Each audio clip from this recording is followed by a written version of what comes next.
முத்துக்குமரன், தீபக், மஞ்சரி எல்லாரும் உட்காந்து பேசிகிட்டு இருக்காங்க. ஸோ இவங்க 3 பேருமே ஒரு சூப்பர் காம்பினேஷன் சொல்லலாம். எல்லாருமே அழகான இண்டிவிஜுவல் பிளேயர்ஸ், நல்லா இண்டிவிஜுவலாக ப்ளே பண்ணுறவங்க.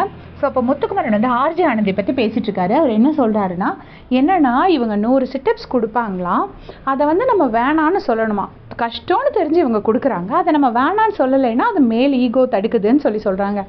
என்ன பாயிண்ட் இதுன்னே தெரியல அப்படின்னு சொல்லிட்டு முத்துக்குமரன் சொல்கிறாரு. மஞ்சரியோட ஃபேஸ் கொஞ்சம் ஒரு மாதிரி ஆயிடுச்சு. உடனே அவங்க டக்குன்னு அப்படி கேஷுவலாக எந்திரிச்சு போகிற மாதிரி எந்திரிச்சு போகிறாங்க.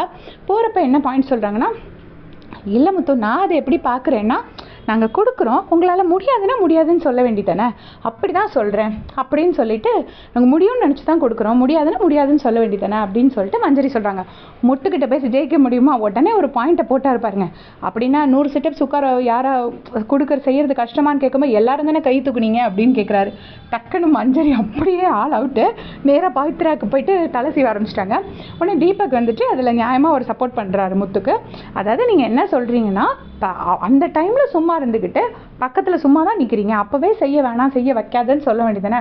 வெளியில் வந்துக்கிட்டு ஏன் அது ஏற்கனவே செஞ்சது தப்பு, அப்படி கொடுத்துருக்கக்கூடாது டாஸ்க்கு அப்படின்னு ஏன் சொல்கிறீங்கன்னு நீ கேட்குற அப்படி தானே அப்படின்னு சொல்லிட்டு தீபக்கும் சொல்கிறாரு.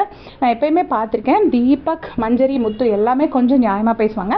ஒரு சில இடத்துல மஞ்சரி கொஞ்சம் தடம் புரண்டிருக்காங்க, நான் இல்லைன்னு சொல்லலை. பட் பொதுவாக பார்க்கும்போது இவங்க எல்லாருமே கொஞ்சமே நியாயமாக பேசுகிற ஆட்கள் தான். கொஞ்சம் லாஜிக்கே இல்லாமல் சொன்னதையே திரும்ப திரும்ப சொல்லிட்டு தப்பு தான் சொல்கிறது, ப்ரொவோக் பண்ணுறது, இந்த மாதிரி டர்ட்டி கேம் இவங்க யாருக்கிட்டையுமே கிடையாது. ஸோ நீங்களும் அதே மாதிரி ஃபீல் பண்ணிக்கிங்கன்னா மறக்காமல் கமெண்ட்ஸில் சொல்லிடுங்க. தேங்க்ஸ் ஃபார் வாட்சிங்.